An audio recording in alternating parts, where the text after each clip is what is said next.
Hello, and we're live. All right. Welcome, everybody. We are live for this live critique of the of submissions from my new drawing lab course. So before we get started, there are just a few things I wanted to say. So first of all, for those of you who are here already, thank you. We will probably be having people coming in and out during this live stream. So, as most of you probably know, the Drawing Lab is my new series of courses. And many of you, if not most of you, are probably familiar with my original series, the Art and Science of Drawing series. And I am immensely proud at what the Art and Science of Drawing series is and how many people it's reached, and that's amazing. With the Drawing Lab, I wanted to create something that was much more in depth and that incorporated everything I've learned about both drawing and teaching in the last 7 years or so since I created the original Art and Science of Drawing series. So far, the Drawing Lab, the launch of that's going great. Right now, we have the first of 4 courses in the Drawing Lab that's been out for a number of months. That's called How to Draw, a Beginner's Guide. And we also have the second course, which was released a month or so ago, called Drawing in 3 Dimensions. And we're going to be looking at student work from both of those courses. So in the next couple of months, we're going to be releasing the final 2 courses in the Drawing Laboratory series. That is the Language of Line. And the Language of Line should actually be out in a couple weeks. And then finally, the shading course. So with all of that in mind, let's go ahead and get into some student work. So first we have some drawings by Katie. And this drawing is from the Drawing in 3 Dimensions course in the Drawing Lab. So as most of you know, when we're drawing, one of the biggest challenges is to make things appear 3-dimensional. And in order to do that, we simplify subjects into their most basic 3-dimensional forms, like spheres, cylinders, and cubes. So here we have some drawings by Katie of spheres. So all in all, these are a really good start. I'm seeing the structure working pretty well.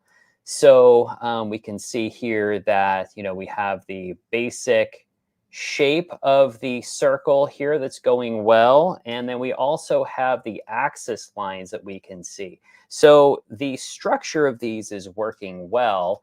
But one thing I want to note is that these spheres are made up of circles and ovals. And it looks like, Katie, you're understanding the basic structure of these very well. What's going to help you improve even further is tightening up those circles and spheres. And this is one of the reasons why I really advise students to be practicing these basic skills over and over and over. So here are some, very simple spheres that I have drawn. You can see that the circles and the ovals are quite a bit tighter. So these are very, very tight drawings. So yeah, the more you can practice spheres, the more you can practice circles and ovals, the more you can practice these straight lines and get them tighter so we don't see so many lines kind of twirling around and around. That's going to really improve these drawings. But overall, very nice start. So next, let's go to this image here. So still we are working with Katie here. And so with this image, once again, really good start. And you can see that the sphere is actually quite a bit tighter here. So we don't see quite so many lines swirling around, and that's great. We also see the cylinders working very well. So in this image, we're looking down quite a bit. The biggest area for improvement in this drawing is the perspective on the cubes. So remember, the parts of objects that are closest to us are going to be larger, and the further away they get, they're going to get smaller. But you can see here, so at this front edge of the cube here, is going to be, this plane is going to be closest to us. But as this cube goes back in space, you can see it's actually getting wider. It is wider at this end, which is further away, than it is at this end. So when you're drawing these kinds of forms, remember, we need the perspective to work very differently. So instead of this getting bigger, we would want this to be getting smaller as it goes back in space. So we'd expect to see a form a little closer to something like this. So hopefully that makes sense, because we remember, if we follow these lines back into space, the idea is eventually they're going to converge at a distant vanishing point. And we see a similar issue right here. So we just see a hint of this line right here, and we see it slightly behind this cube. But if we extended that out, you can see it's actually getting wider. This form would actually be getting wider as it goes down. So we would want, instead of that, we would want to see this line going in a little more. So it would be traveling toward a distant vanishing point and eventually converge somewhere far below with these two lines. So now I didn't bring Katie's perspective drawings in when she was actually drawing with vanishing points. So Katie, if you're here, I absolutely saw that when you use the vanishing points, you were clearly understanding the perspective and which lines go back to which vanishing points. So it's just making sure you bring that knowledge with you when you're drawing without using the explicit vanishing points on the page and perspective lines. And we're seeing something very similar here as well. So you can see this front edge of the cube here is closer than this edge, but hopefully you can see that this back edge here is actually wider. And so once again, what we would expect is to see this top plane getting smaller as it goes back in space. And so we would want to see these two lines converging at some distant vanishing point. Now, one other note here, we would also expect that here as well. So now these edges too, we would want, because all of the verticals are going in the same direction, we would also expect all of these vertical lines to converge at the same vanishing point somewhere far below the picture plane. So these are just some of the things that you need to keep in mind when you're freehand sketching without the use of actual like horizon line and vanishing points in the image. So hopefully that is making some sense there. So let's continue on with some work by Katie. Now, I really like these drawings. I like them for a couple of reasons. So one, my guess is that these are drawings from the cross contour project. And whatever this object is perfect for cross contour study. We can really see, like on the surface, it actually has all of these hidden lines, or all of these cross contour lines that are traveling up and over the surface of these forms. So that's really, really great to see. So when you're studying cross contour, a lot of what I recommend is drawing these kinds of lines onto fruits or vegetables or objects you can observe. But here, this object has them right on there, so that's great. And Katie's done an excellent job at rendering these. So these objects make perfect three-dimensional sense. So great work here. I just wanted to make sure that while I'm critiquing and giving areas where I feel like there's room for improvement, I wanted to make sure I'm also pointing out these areas where things were done very, very well. So great selection of an object, good drawing. These are making a lot of three-dimensional sense. So nice work there. Joining us on this live stream is my wife and co-owner of Evolution Art and Design, Sarah Fay. and she is moderating comments, and she's checking in to see if any of you have any questions. So I did want to see, Sarah Faye, if any questions have come in or any notable comments that anybody'd like to share. We don't have any questions yet, but I'll certainly pass them on your way if they come in. And please feel free to make your comments or questions in the chat so Brent can hear them. Okay. So next, we have these video game controllers. So, so these are nicely started, and I can see very lightly. I can see that Katie has, drawn in the basic three-dimensional box, and that's really great. That's working very well. So hopefully you can see, that initial light box that the object is fitting in. And I'm glad to see, Katie, that this initial box is actually in proper 3-point perspective. So it's actually a nice, believable shape here that this controller is existing in. So good work there. So looking at the specifics of the image, so one thing I want to point out is um, I'd like to see more indications of three-dimensionality on the object itself. So when we have an object like this, um, we want to really start to get the sense that this form on the lower left here is cylindrical. Now, objects like this with complex curves can be a little tricky because they don't always have these surface indications. But I think this is a really great opportunity to just show what some cross contour might look like here. So even, just adding this ellipse makes it start to look more three-dimensional.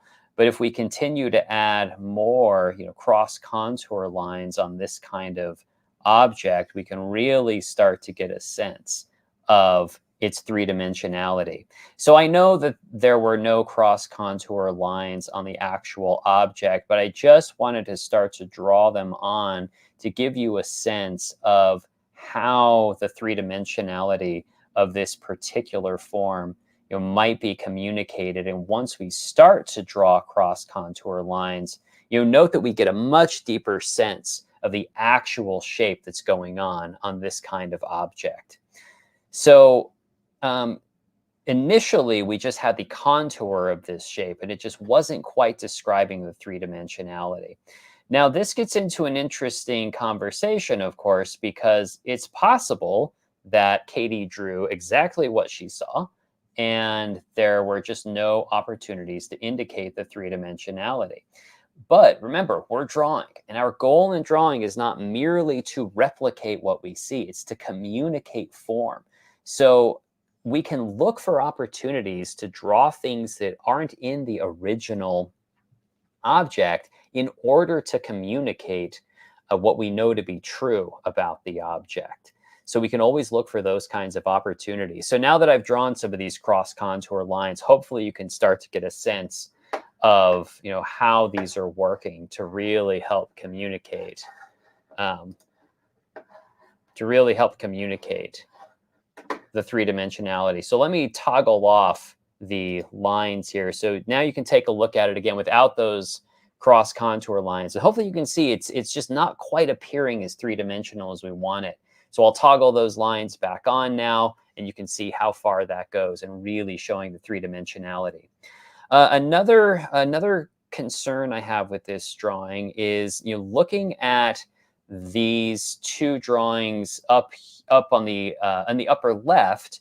We can see this drawing here is looking at it from the top, and this drawing here we're kind of looking at it. We see an elevation, and what this tells me is that both of these parts of the controller are the same size and shape.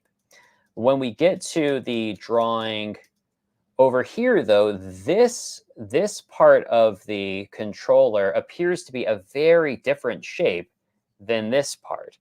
So when you're drawing, we really want to make sure that when we find things that are very similar, that we're drawing them that way. So a couple of things come to mind here. One is that this part of the controller is wider as it gets toward the controller, and it narrows as it gets toward the end.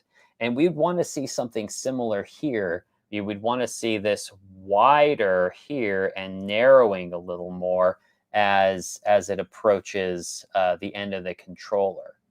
Now, I'm just guessing, and again, these controllers can be odd shapes, so maybe it did look this way. But you really want to make sure that when you have parts of an object that are the same size and shape, you really want to make sure that you're drawing them that way to make sure that is getting communicated in the drawing itself. So this is a highly complex shape. So Katie, nice work in trying to grapple with this at all. So it's a complex curves like this are really challenging to draw in perspective. And I want to point out a few other things I think are working in this drawing. If you look at these tiny buttons here, each one of these little buttons needs to be drawn in perspective. And Katie's actually done a pretty good job at drawing the side planes of these tiny buttons. So even these small details can be drawn in perspective. And I think Katie's done a pretty good job at making that attempt. So nice work there, Katie. Brent, can I jump in here with a question about Please. the controller? Yes. So Tuco asked, if you were sketching something like this, would simple shadows help define the form better? The short answer is yes. The longer answer is that in the Drawing in 3 Dimensions course, we're trying to show a deep understanding of the three-dimensionality of the form without the aid of light and shadow. And so in order to do that, we need to be able to describe these forms in detail using line on its own without the aid of light and shadow. But again, the answer is yes, some light and shadow can help. That being said, it depends how the subject is lit. And when you're shading, a prerequisite for shading is to understand these kinds of forms. So for example, if we had a light source, up here at the upper right, coming down and lighting this kind of object, you have to remember that, that you have to already understand that, this part of the controller is cylindrical, that this part is spherical, and of course the light and shadow would actually correspond to these kinds of cross contour lines. This is why we study this kind of thing. So you'll note that if I shade, even though this line was not originally available, or it was not likely visible on the object, the light and shadow are still very likely to follow those lines. So by trying to communicate the three-dimensionality through shading, you have merely pushed the problem down the road, but you still need to actually grapple with these kinds of lines. So they need to come into play at some point. So hopefully this is making sense. I'm just kind of inventing this light and shadow scheme here as we go along. But yeah, so I think that's something really to think about, is that, this is why we study the cross contour, because it absolutely informs light and shadow later on. So good question though, and hopefully that hopefully that gives people a sense of how to handle something like this. All right. Well, thank you, Katie, through these submissions, and I think they yielded some really great opportunities to talk about some of the skills required for three-dimensional drawing. So now we're going to move over to a very different kind of drawings from Dorit. So first here we have an image of, whoops, hold on here. Let me see. Actually, let's go with these images. So here we have a drawing of a cardinal, and this is a finished drawing. So this is from the first course in the Drawing Laboratory series, How to Draw a Beginner's Guide. So the first thing I want to say is that for the most part, the basic shapes are starting to work. We can absolutely detect the oval here for the bird's body, and that's working pretty well. We can absolutely start to detect the oval for the bird's head. That's working well. We get the triangle for the beak. That's working well. So these basic shapes are starting to work well.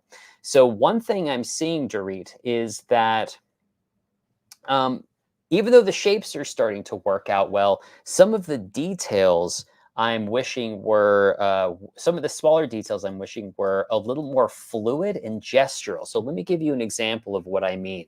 So if we look here at the bird's wing, so we can see a lot of these lines. Let's say here, this is very straight. This is very straight. And we can see some of these kinds of lines repeated. So this is pretty straight, this is pretty straight, and this is pretty straight. Now, in that course, we talk about blocking in forms and translating them into straight lines. But the reason we do that is because curves can be pretty challenging to understand on their own. So after you've used the block-in technique, what I'd like to see much more of is some fluidity here. So I'm going to start my line up here at the breast of the bird and kind of make a much more gestural line. So much more fluid and graceful. And that's the kind of line we want to see when we're describing forms like this. So lines that are quite a bit more curved. And you can still see they have a structure to them, but these lines are, yeah, it's taking the curves and probably enhancing them by maybe 15–20% more curved. And that's really going to help give a more graceful sense of these forms, not quite so angular. So hopefully that's making some sense. So we can see the opportunities for that all over the place. And hopefully you can start to see that it really starts to give a beautiful rhythm for these shapes and forms. We have all of these lovely, lovely curves that are moving throughout. So hopefully that's making some sense. I think that's often the difference between, drawings that are working and drawings that are really beautiful is how these kinds of curves are handled. So just really starting to work with the gracefulness of these forms. But all in all, a really nice start. And yeah, so getting those basic shapes down at the right place, at the right sizes, the most important first step. And you're absolutely doing that. As the drawing continues, just making sure that you are finding these graceful curves and rhythms within all the details, because adding some of those kinds of flourishes to the details really make it sing. So here we have a rooster by Dorit, and so once again, this is starting to work. There are just a few things I wanted to note here. So I actually have, my original. I'll kind of put this over here so you can see that. Now here, I feel like a little more, working with those shapes just a little more, I think really would have benefited this drawing. So there are a lot of small things, but whoops, what are we doing here? Oh, okay. The head of the rooster could go up higher a little bit. And let me bring, oops, where did I think this is what we're looking for. There we go. So the head of the rooster could come up higher to some degree. And this line for the body here, I think would need to come down more. So again, it's finding the gracefulness of these curves and just working these shapes out a little better before we start building on top of them. So a few other things here. We're seeing a similar angularity with some of the shapes and forms here. So for example, here we see, this foot is coming out very straight and then coming down here and coming down here. And again, this looks much more like a block in, but what we'd like to see is a little more fluidity here of this line. traveling from the body and flowing through. So, and we want to see that in a lot of these places. And again, this is about taking these forms and just adding some beautiful rhythms to it to make it more gestural, to make it more beautiful. Now, I am seeing, Dorit, that you actually have done quite a bit of that in the rooster's body, and that's nice to see. So I can see that you're thinking this way. You've got some really nice lines that are capturing these really lovely rhythms on the bird's body, and that's great. And I'm also seeing some of that on the tail here. So it's just making sure that this is being extended to other parts of the drawing. So these kinds of lines, hopefully you can see, do end up being very gestural. But these kinds of lines and shapes are so beautiful if you can capture them. They almost operate like waves or or water kind of flowing in these really gorgeous patterns. And the more you can emphasize these kinds of gestural lines, I think the more fluid and beautiful a drawing will become. So overall, there are a lot of nice things happening here. Yeah, just make sure you work out these shapes, getting the basic shapes right before you begin adding all of the detail. And when you are adding the detail, just making sure that you are really working to find the rhythms and the gesture that holds all of these details together. So Can I Seraph, ask a rooster oh, question? please. All right. We have a question about how you would add cross contours on the rooster. Okay. I am happy to do that. So now you'll notice that there are actually a number of cross contour lines already hinted at with this rooster. So this ovoidal form, we already have many of the feathers that are coming through and starting to imply that cross contour there. So for the body, yeah, and once again, going back to cross contour, a lot of people ask, because cross contour is challenging, a lot of people ask, do I really have to learn it?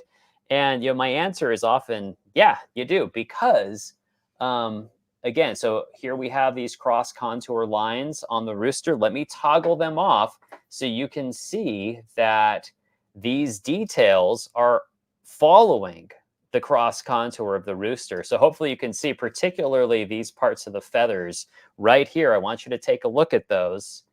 And let me toggle these off again. So they are already following the cross contour forms of the rooster.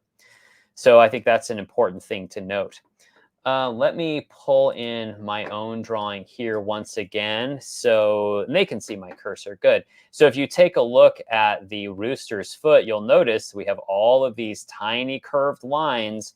Now, on the one hand, these are anatomical lines that were observed on the rooster. On the other hand, these follow exactly the cross contour we would expect. So these forms, these kinds of details are at once observable details on the form itself, as well as cross contour lines. So they serve both purposes. And once again, here on the rooster's back, you can see all of these feathers absolutely correspond to exactly the cross contour lines we see in that area. So nice question there. I I just noticed a question about my signature that's up there. So I know you didn't ask that question, Seraphe, but I I'll was go going to ahead and. save it for the end. Oh, you're going to save it for. Okay, well, remind me then. I will at the end because I do have some things to say about that. Yes. All right, so here we have one more drawing by Dorit. We have the scrub jay drawing, and so again, we have a really nice start here, and there are a couple things I want to note. So when we draw, when we get to the end of a drawing like this, when we start to finish work, we really want to make sure that the lines and marks we're using are really descriptive. And I'm seeing a lot of very similar kinds of lines and marks in this drawing, and I'd like the line work to be pushed quite a bit further. So, for example, if we take a look at the feathers up here, we're kind of seeing a lot of these, kinds of strokes here that are going back and forth. And these are fine to use some of the time, but we're seeing the same kinds of strokes, up here. And, this wing is further away. Both wings are in motion. We're seeing very similar strokes here. So I know that you are using some different strokes. I can see, harder lines for the beak. That's great. Some harder, thinner lines on the feet of this scrub jay, and that's great.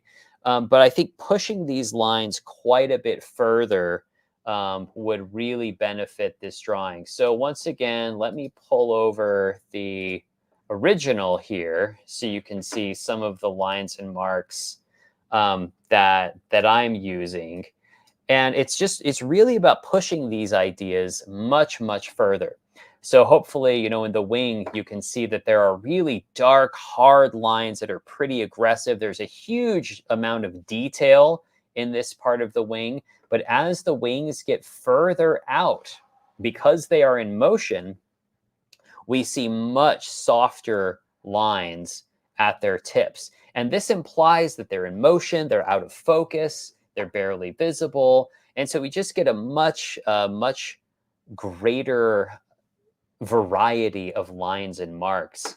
If we look down here at the feet of the bird, now these are completely different kinds of lines. These are very hard, sharp strokes. And I kind of wanted to I really like to bring a tactile sensation. If you look at the foot at the very bottom of this drawing, I wanted to give the impression that if you were to poke one of these talons, that it would break skin, it would hurt. And I wanted to contrast that in the wings, where we see these incredibly soft, light, thick lines. So I really want to, one of the things I say in the drawing laboratory, and I talk about, is this isn't just about how a drawing looks. We're trying to communicate tactile sensations as well. I want to create drawings that not just communicate to the eyes, but communicate to the fingertips. What would this feel like to the touch? And that's what I want my lines to really start to communicate here. So all in all, this is a nice start. And I think, looking for any reason you can to really start pushing that line quality, to explore different kinds of lines and marks while you're drawing. So thank you so much, Jareed, for your submissions here. And now we're going to move on to some drawings by Ksenia. So let's see. Let's start off with this drawing here. Okay, so here we have a lovely little still life. And I think, this is working very well. I'm seeing a lot I like here. So the first thing I want to note is that these forms are, we can see a lot of the underdrawing that's gone into it, and that's really nice to see. So for each of these cups, we do see axis lines worked out for each of the elements. So, that's such an important thing to be able to do, and it really pays off. I mean, these are very believable forms. And so, I think doing that work at the beginning is so critical. And the more you draw, the less you rely on these kinds of forms. So the more you draw, the more freely you can draw. So I'm also really liking the line quality here. I think it's worked out very nicely. There are just a few notes I want to make about the line quality. So for the most part, this line quality, there's a variety of lines, even with similarly textured subjects, and that's great. A way you can push that further is to think about the line quality not just on each object, but the line quality of the image as a whole. So for example, if you think about all of the objects together, if you really kind of darken and thicken the edges of some of these forms at the front, and as they get further in space, having them get lighter and lighter and lighter, as they recede. So that's something you can do. But remember, having things that are up close being darker is only one aspect of line quality. So, for example, we have this nice pot here. I really like to show weight with line quality. So darkening, some of these forms, like some of these lines to show weight are really a great thing to do. So now with line quality, there's no right or wrong way to do this. I don't want you to think, Ksenia, that I'm saying you did anything poorly or wrong. That's not it at all. I'm just giving some different options that you can explore. But all in all, I really like the line quality in this. So one thing I want to take a look at with this drawing in particular, I want to focus on the lip, the spout of this form. So I'm going to draw this much larger up here. So when we have a form like this, you really need to be clever about following the lines. So one of the things that I'm seeing is you can see a contour that's coming, and this contour here is all connected. But what we would really see is a lip where we would see the edge, this lip of the spout. So I'm going to detail this out just a little more, so hopefully you can start to see what I'm referring to. Is this Seraphe, is this drawing making sense as I've blown it up? It makes sense to me. I'll let you know if Okay, there are any excellent. questions about it. So what I want you to see is we have a thickness here. So this part of the lip has a thickness to it that we can see. So if you look at the original that Ksenia has drawn, some of those lines, the lines just kind of connect, and that makes the lip appear paper thin. And so we just want to make sure that we're giving some three-dimensionality to these kinds of forms. And Ksenia, you've done it well here. We see the lip at the rim at the top of this. So you've done it there, and that's great. It's just about following that idea through to all parts of the subject to make sure that we have some thickness here. So, all right, let's go to another drawing. I think we'll do one more drawing here. And Seraphe, I did want to check in with you to see if we have any questions. We do have a question. I'll bring Yes. it up on your screen from Keynote. What is an easy, and this is in quotes, so you can take that to mean what you want, way Mm-hmm. to learn and master proportions? Well, I'm going to give you probably not the answer you're looking for, but I'll tell you what comes to mind. I mean, proportions are a challenge, and the easy way to deal with them is to draw simple subjects. And that's, if you have something like a cup, or to look at Ksenia's drawing here. And now I can't see I haven't seen the originals that she's working with, so I don't know how well she's captured the proportions. I'm assuming pretty well. But so if you're dealing with very simple objects where you have nothing more than a width to height relationship that you're trying to work with, if you're keeping your objects simple, then the proportions can be pretty simple to master. Now, the reality behind drawing is that none of it is what I would say is called easy. And part of mastering a craft is being willing to do things that are really hard, to devote time to doing it. The reality is it takes a long time to master any aspect of drawing. And if you want to deal with complex subjects, so for example, I know we have this this drawing that Ksenia has submitted. If you want to deal with complex subjects, then you have to deal with much more complex proportions, and that's just part of the deal. That being said, even complex subjects like this do have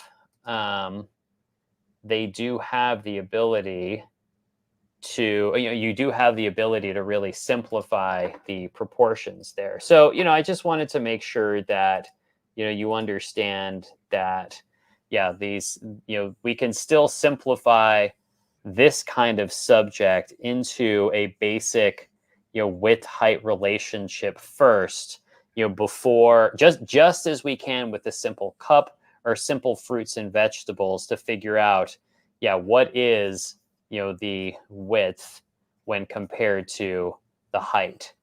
Now, proportions are a huge subject in and of themselves, and I do teach proportions in the drawing lab. And Kino, have you gone through the proportions section in the drawing laboratory? I know I can't get an immediate answer, but I would be curious to know that, and if there are any particular areas that you may happen to be struggling with. But moving back to this drawing here, I did want to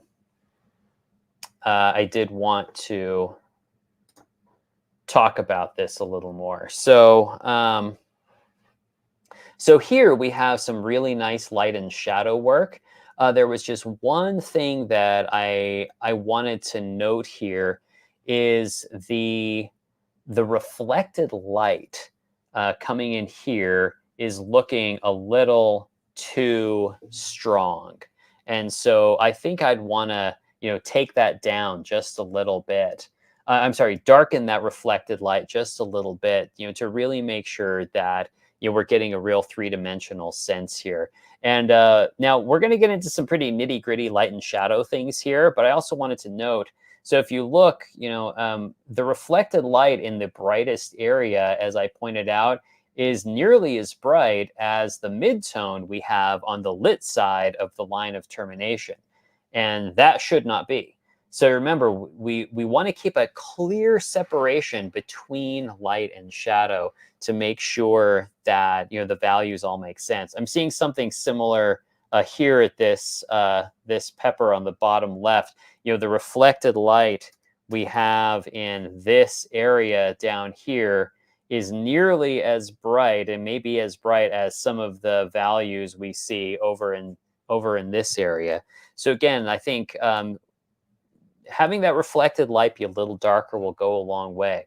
The other thing I want to note is, although this red I think is working, it is on the verge of being a little too high chroma. It's almost a little too red. The reds I tend to use are, and this could just be the photograph, but the reds I tend to use aren't quite so bright. Remember, when we choose things, we want to make sure that they are reading as value, not as color. And so that's just something, something to think about as you're moving through these drawings. But all in all, I think, these are working out nicely. Going to this pepper in the middle, we do see a really clear line of termination on all of these forms, and that's starting to work out very well. One thing I'm going to do is just, add some value with my own pencil over, and I'm going to dim that reflected light down just a little bit.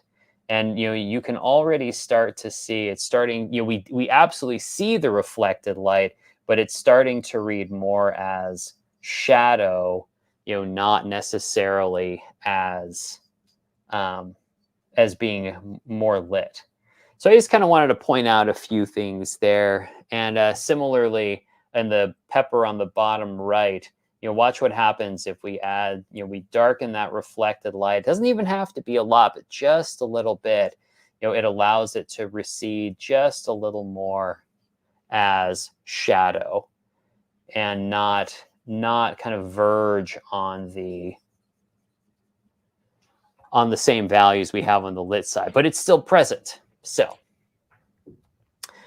all right. Well, I wanted to check in one last time to see if there are any questions. I've gone through the drawings that I wanted to critique. So, Seraphe, any additional questions that we have here that we want to talk about?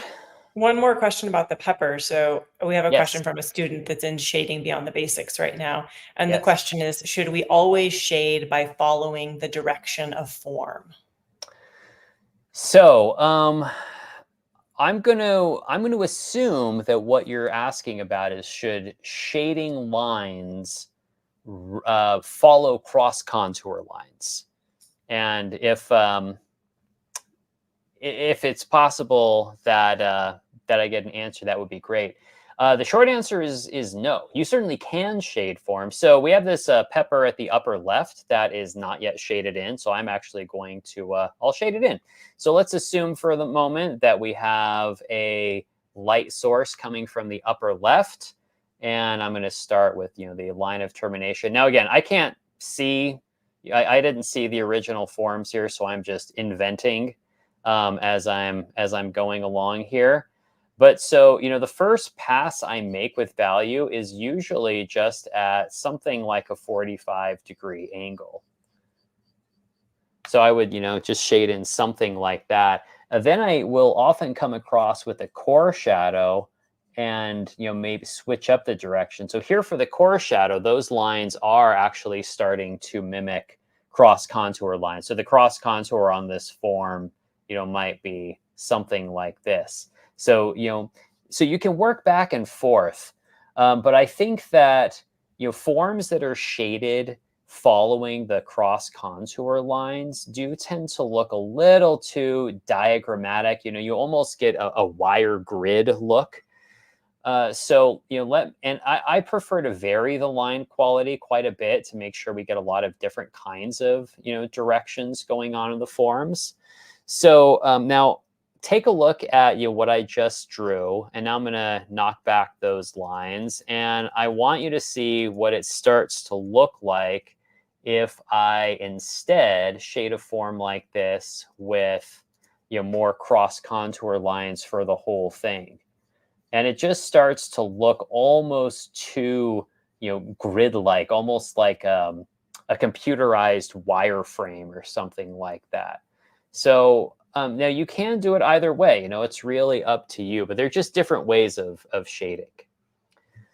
So, all right. Oh, I did want to address the signature question, Okay, I'll put unless that there are any question. more functional questions related to drawing or No, we anything in can. the drawing lab. Okay. So I'm going to interpret that question as, why don't I sign my work? Well, my goal is to do drawings that have a unique style that I've worked out that is recognizable. That when you see a drawing I've done, it's people say, "Oh, like that looks like a Brent Evanston drawing." So that's my goal. Now I'm certainly not claiming that I always achieve that, but that's something I think about quite a bit. The other thing is, I have a bit of a unique way of looking at what drawings are. I draw because I love the process. The process of drawing is something I love experiencing, and for me, signing it at the end, I don't know. I feel like it almost detracts from the visual experience. But I when you think about experiences that you want to have, places you want to go, people you want to spend time with, um, do you leave a signature at those moments? I don't know.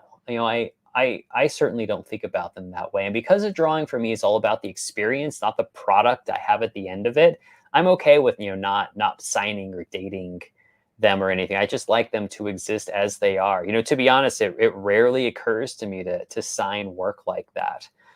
When I sell work, I know that many, if not most, people who have purchased drawings of mine do request a signature go on them, and so I do. I'm happy to add that at the end. So yeah, I don't know if my signature, what it actually looks like, is available anywhere on the courses. I'll have to see, but. All right. Well, any other final thoughts or questions before we wrap things up? No more questions from the chat. So just All any final right. comments about the drawing lab and student work? Yeah. Well, the first thing I want to say, or one of the last things I want to say, is I really want to thank the people who submitted their drawings. So it can be a scary thing to have your work viewed by other people and critiqued by your teacher, and to do that in such a public way, that takes a lot of courage. So thank you for your submissions, and I hope that those of you who did submit work got something out of this, And, feel free to reach out to me through your various platforms if you want to follow up on any of this. So thank you for these submissions. We cannot do these live critiques without the generous and brave submissions from the students. So first of all, yeah, thank you very much for submitting. And so I just want to give a final reminder, the drawing laboratory courses are up and available. We have the first two are available right now, which is how to draw a beginner's guide and drawing in 3 dimensions. And the final 2 courses will be launched in the next couple of months. And the third course in the series, the language of line, we are putting the finishing touches on right now. So hopefully that's going to be launched within the next couple of weeks. So Seraphe, do you have anything to add to any of that? No, thank you for joining us tonight and participating. And the replay will be available at the same link. So if you want to revisit anything that Brent said or any of his demonstrations, you'll have access to that. All right, great. Well, thank you so much, everybody. And I hope to see you in some courses. Great. Thank All you, right. and good night or Thank good you. morning, and have a great rest of your week. All right.